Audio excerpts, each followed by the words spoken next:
Baik, ini adalah materi kita pada hari ini, adalah tentang sistem saraf. Nah, untuk materi-materi fisiologi hewan kembali Ibu munculkan untuk kalian mendapatkan bayangan dan juga mungkin mengingat-ingat materi sebelumnya. Ibu perlihatkan kembali materi kita. Yang pertama itu sudah dibahas oleh Bapak Dr. Ambeng tentang pendahuluan dan fisiologi pencernaan. Kemudian ada darah, asal fungsi karakteristik dan komposisi. Kemudian ada eritrosit dan eritropoiesis, proses pembentukan eritrosit. Kemudian terakhir Bapak membahas tentang hemoglobin dan macam-macam anemia. Nah, sedangkan Pak Munif akan membahas tentang kardiovaskuler, baik itu jantung sebagai pompa, tekanan darah, kardiovaskuler lanjut yaitu stress relaxation, dan juga fisiologi endokrin. Nah, kemudian akan dilanjutkan oleh Ibu Dr. Markarma yang akan membahas tentang fisiologi otot dan respirasi, reproduksi, termoregulasi dan osmoregulasi, dan fisiologi ekskresi. Kemudian bagian Ibu Evi itu adalah fisiologi saraf dan sistem saraf pada vertebrata yang akan kita bahas pekan ini dalam 2 kali pertemuan. Jadi ini semua 2 kali pertemuan ya, karena ini ada 16 saja poin-poinnya. Kemudian berikutnya akan dibahas tentang sistem saraf pusat dan sistem saraf tepi, dan masih berkaitan dengan sistem saraf ada yang namanya reseptor dan efektor. Kemudian untuk materi terakhir kita ingin mengetahui bagaimana sih proses penguraian atau metabolisme pada lemak, protein, dan karbohidrat sehingga dapat digunakan oleh sel-sel di dalam tubuh kita. Nah, adapun capaian pembelajaran mata kuliah kita pada pertemuan kali ini adalah mahasiswa mampu menjelaskan tentang pengertian saraf. Jadi kita harus tahu yang mana yang dibilang saraf, yang mana yang dimaksud sel saraf, seperti itu. Kemudian fungsi saraf. Nah, jadi kita juga perlu tahu tentang apa sih fungsinya saraf ini. Nah, kemudian ada impuls, yang mana yang dimaksud impuls dalam sistem saraf. Kemudian bagaimana mekanisme impuls tersebut dihantarkan ke sistem saraf. Itu adalah capaian pembelajaran mata kuliah kita. Nah, inilah yang akan kita bahas pada pertemuan kita kali ini. Ada pengertian saraf, ada fungsi saraf, ada impuls, dan ada mekanisme penghantaran impuls. Seperti itu. Nah, kita yang poin pertama. Kita ingin melihat apa sih itu saraf. Nah, berbicara tentang saraf, kita bisa ngambil 2 istilah dalam hal ini. Ada untuk sistemnya, sistem saraf, dan ada dari sel saraf itu sendiri. Yang pertama, kita bahas dulu tentang apa itu sistem saraf. Nah, di sini adik-adik bisa melihat definisi sistem saraf adalah merupakan salah satu dari sistem koordinasi. Mungkin adik-adik sudah dapatkan sebelumnya di kelas biologi dasar bahwa sistem koordinasi pada hewan itu ada 2, sistem saraf dan sistem hormonnya. Nah, kita pelajari sekarang adalah salah satu dari sistem koordinasi tersebut, yaitu sistem saraf. Nah, sistem saraf ini merupakan salah satu dari sistem koordinasi yang bertugas menyampaikan rangsangan dari reseptor yang akan kita pelajari di pertemuan berikutnya untuk dideteksi dan direspon oleh tubuh. Nah, jadi fungsi dari sistem saraf ini adalah dia yang akan menyampaikan rangsangan kepada reseptor untuk dideteksi dan bisa direspon oleh tubuh. Olehnya itu kalau sistem saraf seseorang tidak berfungsi lagi, maka dia tidak akan merespon apa-apa. Seperti itu, jadi itu. Nah, kemudian sistem saraf memungkinkan makhluk hidup untuk tanggap dengan cepat terhadap perubahan-perubahan yang terjadi di lingkungan, baik itu di luar tubuhnya maupun yang ada dari dalam tubuhnya. Jadi sistem saraf ini memang sangat penting untuk keseluruhan proses-proses dari dalam tubuh makhluk hidup tersebut. Nah, coba kita lihat pada slide berikut ini. Di sini kita diperlihatkan yang mana sih yang termasuk ke dalam sistem saraf. Ya, seperti itu. Apakah kalau orang bicara sistem saraf yang terlibat hanya otak saja yang kita pikirkan, atau mungkin sum-sum tulang saja yang kita ingat? Nah, apakah seperti itu?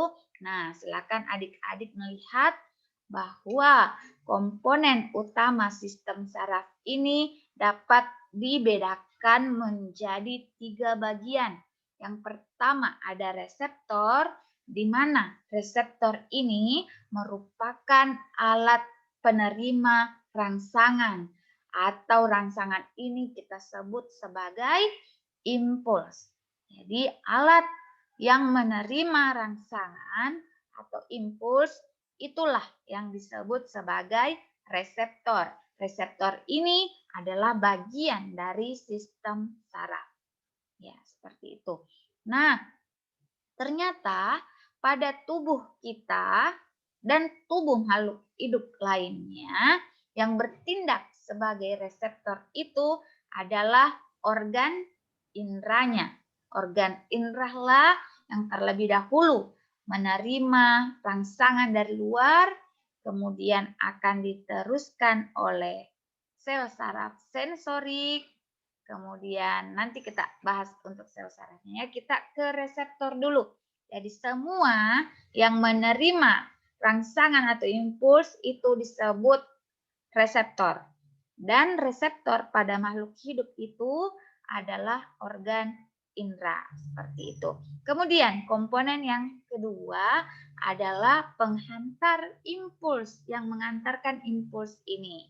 Nah, yang mengantarkan impuls ini dilakukan oleh sel saraf itu sendiri. Di mana saraf itu dia tersusun dari berkas serabut penghubung atau akson. Kemudian pada serabut penghubung tersebut terdapat sel-sel khusus yang memanjang dan meluas. Nah, inilah yang akan saling bertukar informasi sel-sel ini yang dia sengaja terdiferensiasi, memanjang dan meluas untuk memudahkan mereka bertemu antara satu sel saraf dengan sel saraf lainnya. Nah, sel saraf inilah yang berfungsi sebagai penghantar impuls-impuls tadi yang diterima oleh reseptor disebut sebagai neuron. Jadi kalau sel saraf itu adalah neuron. Sel saraf itu adalah bagian dari sistem saraf. Jadi sistem saraf itu tidak semata-mata hanya di dalamnya ada sel saraf saja, tapi sudah tercakup di dalamnya organ indera, otot itu merupakan bagian dari sistem saraf, seperti itu. Kemudian yang ketiga kita ada efektor. Nah, efektor ini adalah bagian yang menanggapi rangsangan yang telah diantarkan oleh penghantar impuls tadi ke sistem saraf. Apakah dia sistem saraf pusat ataupun sistem saraf tepi.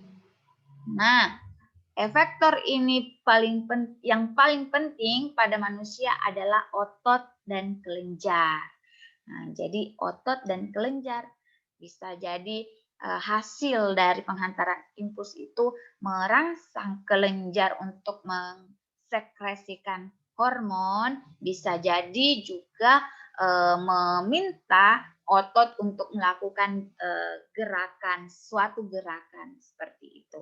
Nah, ini 3 komponen ini yang merupakan komponen dari sistem saraf. Kemudian pada gambar kita diperlihatkan bahwa di gambar itu ada 3 komponen ini. Nah, yang pertama boleh kita lihat mata ini. Gambar mata ini diibaratkan sebagai organ indera kita. Organ indera kita ini tadi berfungsi sebagai reseptor. Nah, reseptor ini akan menerima impuls dari luar, kemudian si reseptor ini dia akan ada sel-sel saraf sensorik. Di dalamnya itu sel saraf sensorik inilah yang akan membawa informasi tersebut ke sistem saraf perifer, kemudian sensorik itu termasuk sistem saraf perifer, kemudian akan dibawa ke sistem saraf pusat, yaitu otak dan sumsum tulang belakang. Setelah diolah informasi tersebut di sistem saraf pusat, maka akan diantar lagi informasi selanjutnya ke luar, ke efektor, itu bisa berupa otot ataupun kelenjar. Siapa yang antar? Itu sel saraf lagi, sel saraf motorik namanya. Dan sel saraf motorik ini termasuk ke dalam sistem saraf perifer atau sistem saraf tepi. Jadi sistem saraf ini menurut Ibu cukup mudah juga untuk dipahami. Mungkin nanti untuk proses-proses lebih mendetailnya itu yang sedikit lebih rumit penjelasannya. Tapi secara umum kita sudah bisa memahami bahwa yang mana sih yang dimaksud sistem saraf. Jadi jangan Ki bilang sistem saraf itu hanya menyangkut otak tak saja ya. Nah, melainkan sistem saraf itu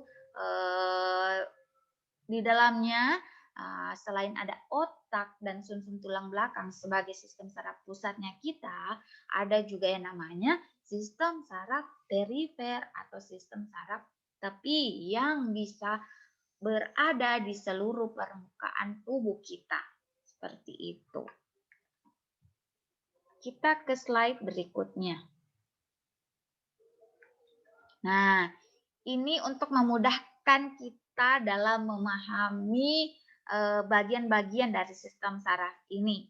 Nah, ya kita bisa lihat bagan pada slide di mana ini kita ambil contoh saja sistem saraf pada manusia. Sistem saraf pada manusia itu dapat dibedakan atas 2. Ada susunan saraf pusat, ada susunan saraf tepi. Nah, susunan saraf pusat ini dibedakan lagi menjadi 2. Nah, ada otak atau ensefalon, kemudian ada sumsum tulang belakang atau medula spinalis. Seperti itu. Kemudian otak ini dibedakan lagi menjadi 4 bagian pokok. Nah, mungkin nanti antara hewan vertebrata satu dengan hewan vertebrata lainnya punya otak. Mungkin yang membedakan di sini nanti adalah bagian-bagian dari otaknya ya. Nah, pada manusia itu ada yang namanya otak besar atau cerebrum. Ada otak tengahnya yang disebut mesencephalon, ada otak kecilnya yang disebut cerebellum.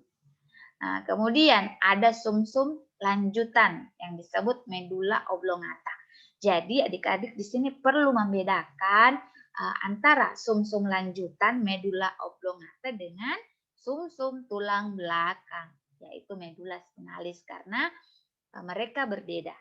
Sumsum lanjutan merupakan bagian dari otak, sedangkan sumsum tulang belakang merupakan bagian dari susunan saraf pusat selain otak. Seperti itu. Kemudian kita ke susunan saraf tepi. Susunan saraf tepi itu dibedakan atas 2 bagian, yaitu ada sistem saraf sadar, ada yang tidak sadar. Tidak sadar ini disebut juga sebagai sistem saraf otonom yang dapat dibedakan atas dua, sistem saraf simpatik dan sistem saraf parasimpatik.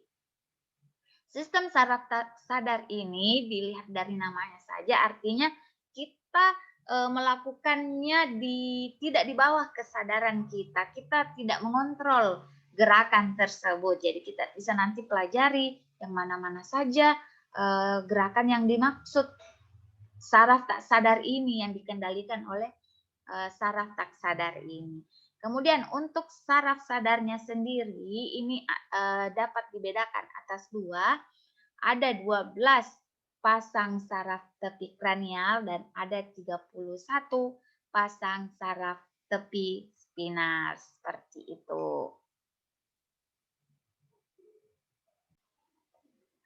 Ya. Nah, adik-adik tadi kita sudah bisa mengetahui yang mana saja termasuk komponen dari sistem saraf ya. Ada reseptor, ada penghantar impulsnya, kemudian ada efektornya. Nah, tadi yang kita dapatkan di penghantar impuls itu ada yang namanya sel sarafnya, sel saraf itu sendiri. Nah, kita coba lihat bagian-bagian dari sel saraf ini. Nah, namanya juga sel, jadi dia ukurannya juga kecil ya sel saraf ini, namun bentuknya berbeda dengan sel-sel tubuh kita yang lain. Jadi dia memiliki bentuk yang khas, itu yang perlu kita ketahui. Nah, adik-adik bisa melihat di slide. Bagian-bagian dari sel saraf itu ada 5 bagian. Yang pertama ada yang namanya dendrit. Dendrit ini adalah serabut sel saraf pendek. Jadi kalau dendrit itu dia pendek-pendek, serabut sarafnya dan bercabang-cabang. Nah, di mana dendrit ini merupakan perluasan dari badan sel. Nah, jadi yang mana yang disebut badan sel? Badan sel itu yang ada di dalamnya inti. Nah, ada nukleus di dalamnya, itulah badan sel dari si sel saraf ini. Jadi, dendrit itu merupakan perluasan dari si badan sel. Nah, dendrit berfungsi untuk menerima dan mengantarkan rangsangan ke badan sel. Jadi, dendrit dulu yang menerima informasi atau rangsangan, baru diteruskan ke badan sel. Begitu juga kalau dia mengantarkan, itu menerima ataupun mengantarkan, dendrit dulu yang melakukan, kemudian diteruskan ke badan selnya. Kemudian badan sel ini adalah bagian yang paling besar dari sel saraf. Jadi kalau ada di situ yang paling besar itu badan selnya. Fungsinya untuk menerima rangsangan dari dendrit dan meneruskannya ke akson. Jadi tadi itu dendrit dulu, kemudian ke badan sel, setelah dari badan sel kemudian ke akson. Nah, badan sel saraf ini mengandung inti sel dan sitoplasma. Jadi badan sel dari sel saraf itu dia tidak harus selalu di ujung seperti di gambar di samping ya. Ada tipe-tipe juga dari sel saraf di mana badan selnya itu bisa saja tidak terletak di ujung seperti itu, kadang juga di tengah-tengah sel sarafnya, sehingga dia tipenya berbeda-beda. Tapi pada umumnya bentuknya seperti slide ini, seperti gambar ini. Nah, adik-adik bisa melihat. Jadi yang mengandung inti sel dan sitoplasma itulah badan selnya. Nah, jadi kemudian yang ketiga itu ada nukleus. Nukleus ini adalah inti sel saraf yang berfungsi sebagai pengatur kegiatan sel saraf neuron. Jadi untuk nukleus inilah yang sebagai pusatnya, sebagai pusat dari pusat informasi dari sel saraf tersebut. Dia yang mengatur kegiatannya si sel saraf, nukleus ini. Kemudian bagian yang keempat ada neurit atau akson. Nah, jadi nama lain dari akson itu juga ada namanya neurit. Neurit ya. Seperti itu. Merupakan tonjolan sitoplasma yang panjang, lebih panjang dari dendrit. Jadi kalau akson itu posisinya lebih panjang dari dendrit.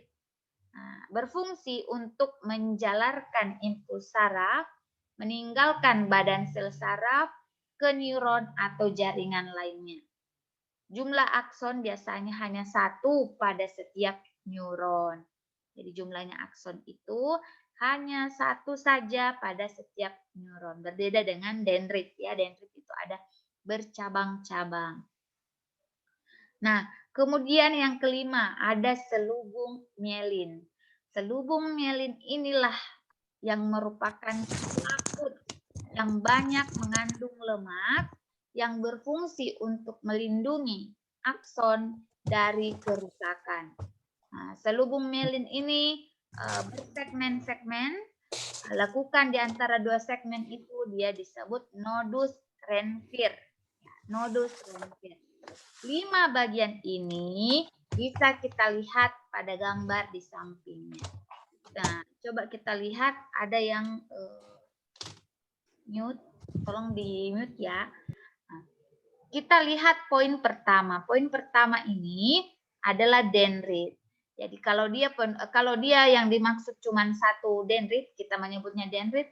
Kalau dia yang dimaksud adalah banyak dendrit, disebut sebagai dendrites. Jadi kalau dia kita angkat tunggal disebut dendrit, tapi kalau kita menyebutnya banyak itu dendrites ya. Seperti itu. Kita bisa lihat tadi definisinya adalah serabut sel saraf yang pendek dan bercabang-cabang. Bisa kita lihat bercabang-cabang. Ini semua ada maksudnya kenapa harus bercabang-cabang agar impuls itu dapat segera diterima sama sel saraf. Kemudian yang kedua tadi ada badan sel. Nah ini badan sel ini di dalamnya itu dia mengandung nukleus atau inti. Badan sel ini adalah bagian yang paling besar dari keseluruhan bagian sel saraf. Kemudian yang ketiga itu ada nukleus. Nah, di dalam nukleus ini adalah segala informasi yang menentukan kegiatan dari sel saraf. Kemudian yang keempat ada akson. Akson merupakan tonjolan dari sitoplasma. Tonjolan dari sitoplasma yang dia lebih panjang dari dendrit. Dan biasanya hanya terdiri atas satu saja akson setiap sel sarafnya. Seperti itu. Kemudian akson ini memanjang ya. Memanjang sampai ke sini. Ya. Nah, jadi akson bukan ini saja, melainkan akson ini. Nah, akson ini dibungkus oleh selaput yang banyak mengandung lemak untuk melindungi dia. Nah, karena akson inilah nanti yang akan menyampaikan lagi informasi ke dendrit, sel saraf lainnya. Nah, jadi dia terlindungi oleh selaput lemak yang disebut selubung mielin. Selubung mielin ini dia strukturnya berlapis-lapis, bersegmen-segmen. Nah, antara satu segmen dengan segmen lainnya itu dia dibatasi oleh yang namanya nodus Renfier. Nah, mudah-mudahan adik-adik dengan melihat slide ini, melihat gambar ini, sudah bisa membayangkan dan membedakan yang mana itu dendrit, yang mana akson, mana badan sel, mana selubung mielin, dan mana nodus Renfier. Seperti itu.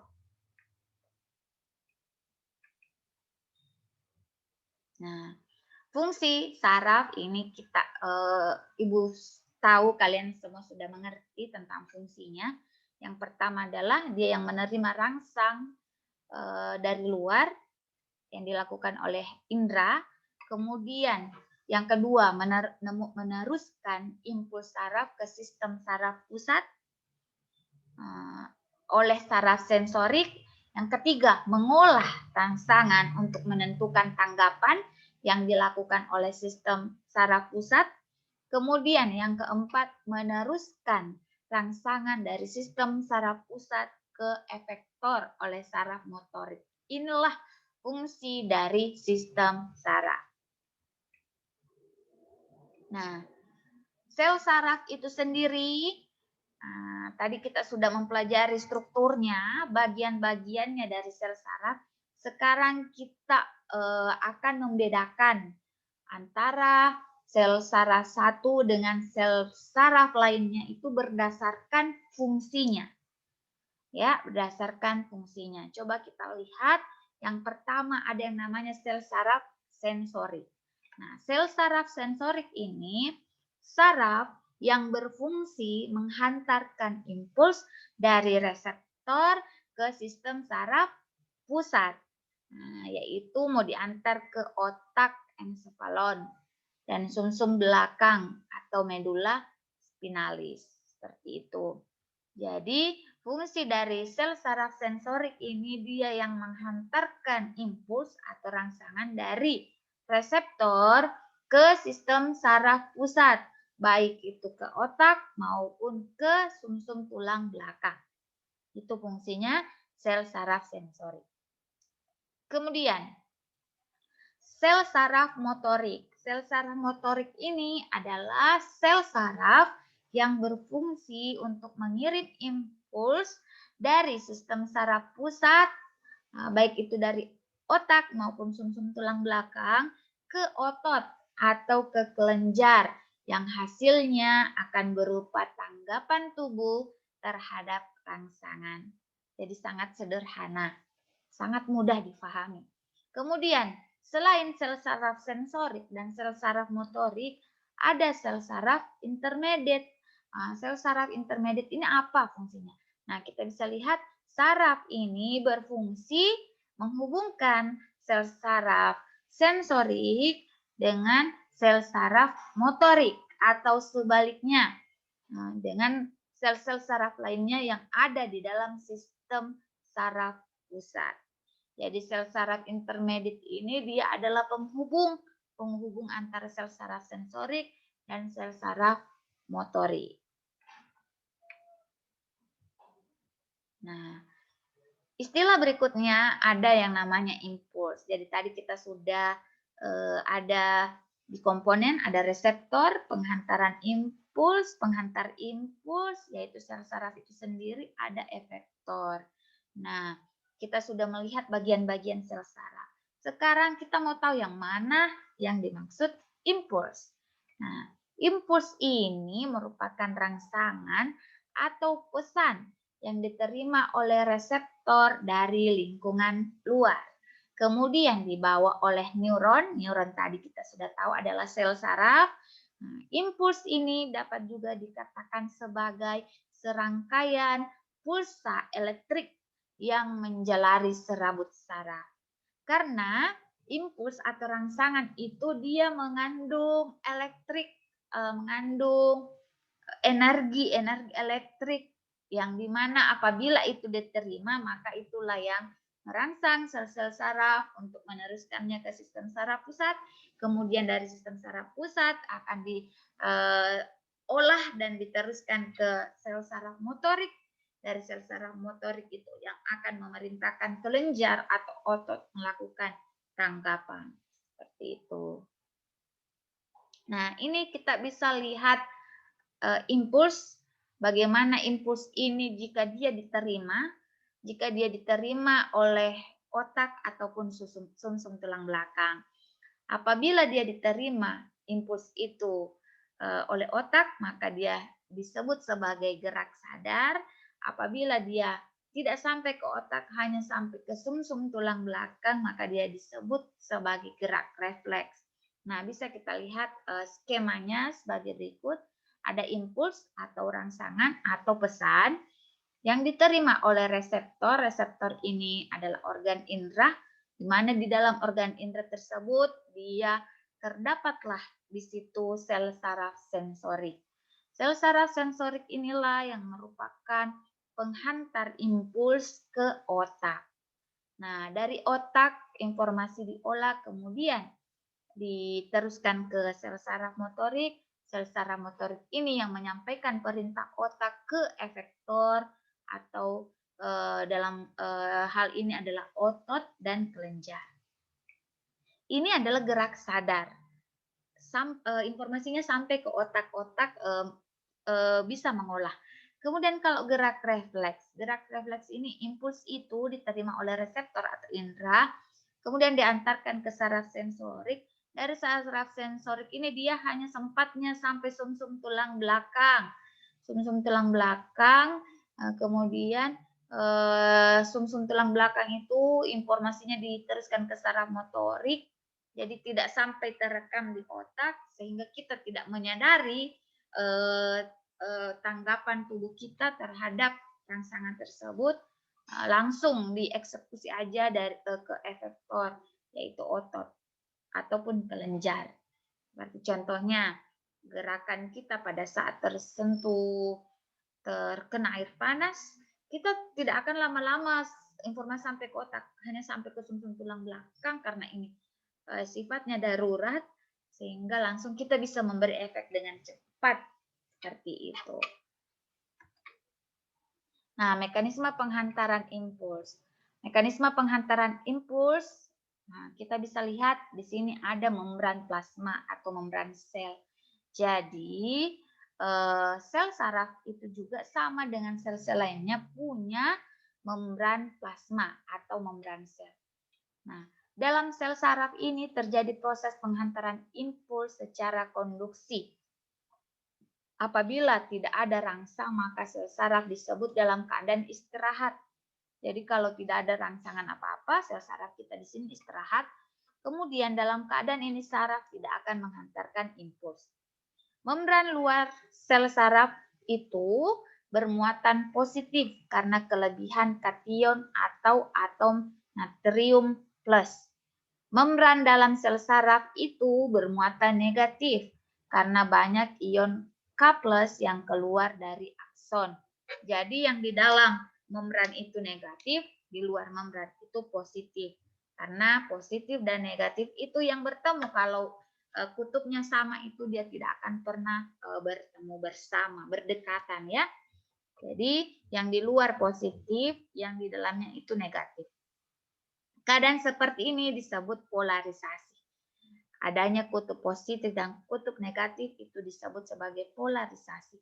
Terjadinya kondisi demikian karena peran pompa natrium kalium dan sifat membran akson yang lebih permeabel terhadap K+ dan kurang permeabel terhadap Na+.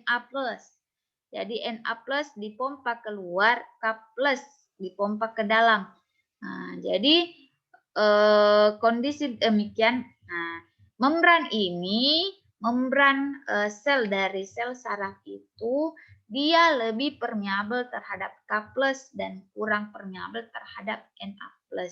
Artinya apa? Dia bisa memasukkan K+, bisa mengontrol masuknya K+, sedangkan untuk Na+ dia tidak atau kurang permeabel. Sehingga Na+ akan dipompa keluar, K+-nya dipompa ke dalam. Karena sifat membran akson yang permeabel terhadap K, maka K+ dapat keluar lagi. Jadi permeabel itu maksudnya dia bisa lebih bebas keluar dan masuk sel. Itu maksud dari permeabel. Sedangkan untuk Na tidak seperti itu. Dia kurang membrannya kurang permeabel terhadap Na. Jadi kita perlu ingat di sini untuk penghantaran impuls itu melewati membran itu ada bantuan K+ dan Na+, ada bantuan ion dan proses ini disebut sebagai polarisasi. Nah, di sini bisa kita lihat gambarnya. Antar sel saraf. Sinapsis adalah pertemuan antara ujung neurit atau akson di sel saraf satu dengan ujung dendrit di sel saraf lainnya. Jadi itu dendrit tidak ketemu dengan dendrit ya. Dendrit itu bertemunya dengan akson. Jadi dendrit menerima informasi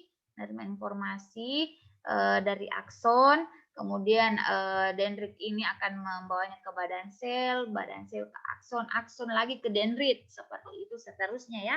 cara mereka berhubungan. Jadi tidak ada dendrit ketemu dendrit. Dendrit itu bertemunya dengan akson. Akson bertemunya dengan dendrit sel saraf lainnya. Begitu seterusnya. Nah, permukaan membran tombol sinapsis. Tombol sinapsis disebut membran prasinapsis yang berfungsi melakukan transmisi rangsangan. Sementara itu, permukaan membran dendrit dari sel yang dituju disebut membran postsinapsis yang berfungsi sebagai penerima transmisi rangsangan. Kedua membran tersebut dipisahkan oleh celah sinapsis. Nah, adik-adik boleh lihat ya. Jadi pada akson itu ya, di bagian akhir dari akson suatu sel saraf itu ada yang namanya tombol sinapsis. Tombol sinapsis ini dia bentuknya lebih besar dari akson aksonnya itu sendiri. Jadi tombol sinapsis ini akson juga, tapi dia bentuknya lebih besar daripada bagian akson lainnya. Nah, disinilah informasi terakhir sampai ya, yang dari dendrit informasinya terakhir sampai di sini. Nah, bagaimana caranya informasi yang dari akson ini, tepatnya di tombol sinapsis ini pindah ke dendrit sel saraf lainnya. Nah, di sini kita lihat. Nah, tombol sinapsis itu dia disebut sebagai membran prasinapsis. Sedangkan dendritnya itu, membran yang ada di dendrit itu disebut membran postsinapsis.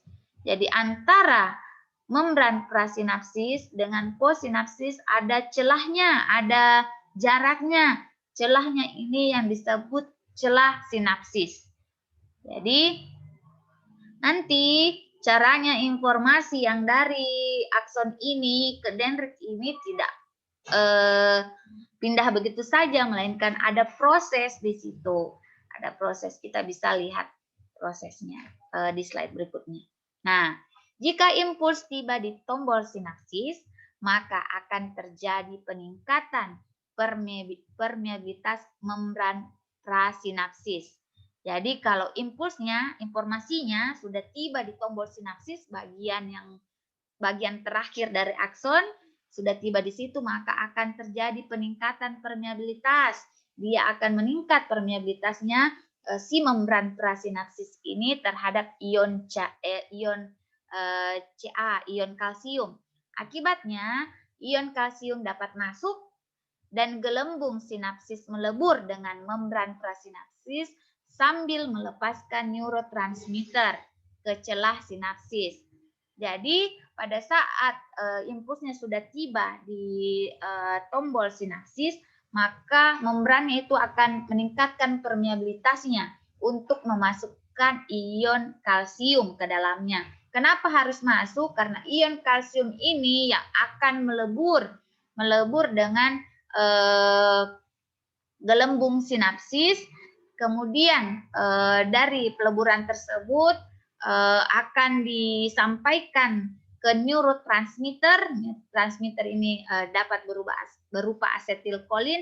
Neurotransmitter ini yang keluar masuk nanti ke postsinapsis atau dendrit, membran dendrit sel saraf lainnya. Seperti itu. Nah, neurotransmitter membawa impuls ke membran postsinapsis setelah menyampaikan impuls. Kemudian, neurotransmitter ini dihidrolisis oleh enzim yang dikeluarkan oleh membran postsinapsis. Jadi, misalnya enzim asetilkolin, enzim asetilkolinesterase ini yang akan melebur neurotransmitter tersebut. Nah, jika neurotransmitternya itu berupa asetilkolin, maka akan dihidrolisis menjadi kolin dan asam etanoat.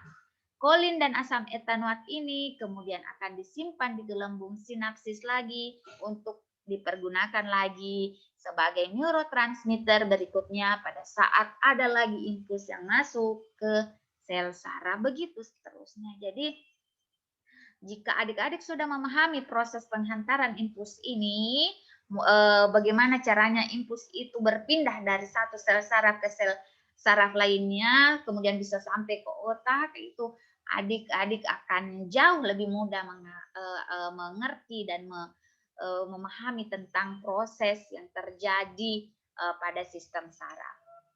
Kita lihat slide berikutnya. Nah, ini ada videonya. Video penghantaran impuls melalui celah sinapsis. Jadi nanti di video adik-adik akan bisa melihat dengan jelas yang mana membran prasinapsis, yaitu membran yang terdapat pada tombol sinapsis bagian akson paling akhir, yang mana membran postsinapsis yang berada di ujung dendrit, bagaimana mereka pindah impulsnya dari sel saraf satu ke sel saraf lainnya. Silakan adik-adik perhatikan videonya. Pada bagian ini, kita akan melihat bagaimana impuls dapat melewati celah sinapsis. Jika impuls tiba di tombol sinapsis, maka akan terjadi peningkatan permeabilitas membran prasinapsis terhadap ion Ca. Akibatnya, ion Ca masuk dan gelembung sinapsis melebur dengan membran prasinapsis sambil melepaskan neurotransmitter ke celah sinapsis. Contohnya adalah asetilkolin. Neurotransmitter berikatan ke bagian reseptor saluran ion di dalam membran pasca sinapsis, sehingga membuka saluran tersebut. Dalam sinapsis, ion Na+ maupun K+ dapat berdifusi melalui saluran tersebut. Setelah neurotransmitter diterima oleh postsinapsis, impuls akan mengalir ke neuron tersebut. Neurotransmitter dilepaskan dari reseptor dan saluran tersebut menutup. Neurotransmitter kemudian akan dihidrolisis menjadi kolin dan Asam asetat oleh enzim asetilkolin esterase, kemudian masuk kembali ke dalam vesikel sinapsis. Demikian tadi proses penghantaran impuls melalui celah sinapsis.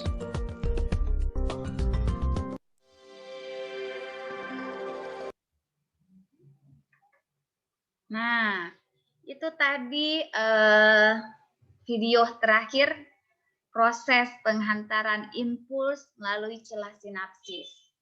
Jadi mudah-mudahan di video tadi adik-adik sudah bisa melihat dengan jelas bagaimana impuls itu bisa diantarkan dari sel saraf satu ke sel saraf lainnya. Di sana ada namanya sinapsis. Sinapsis ini adalah proses perpindahan impuls dari satu sel saraf ke sel saraf lainnya.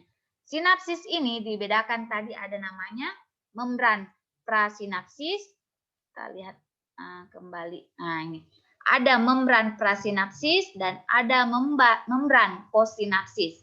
Nah, jadi membran prasinapsis itu adalah membran yang terdapat pada bagian tombol sinapsis, yaitu merupakan bagian akson paling akhir.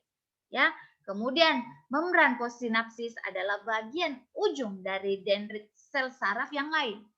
Jadi mereka harus saling berhubungan sebelum sampai ke otak.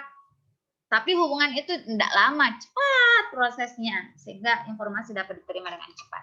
Jadi secara sederhananya prosesnya seperti itu.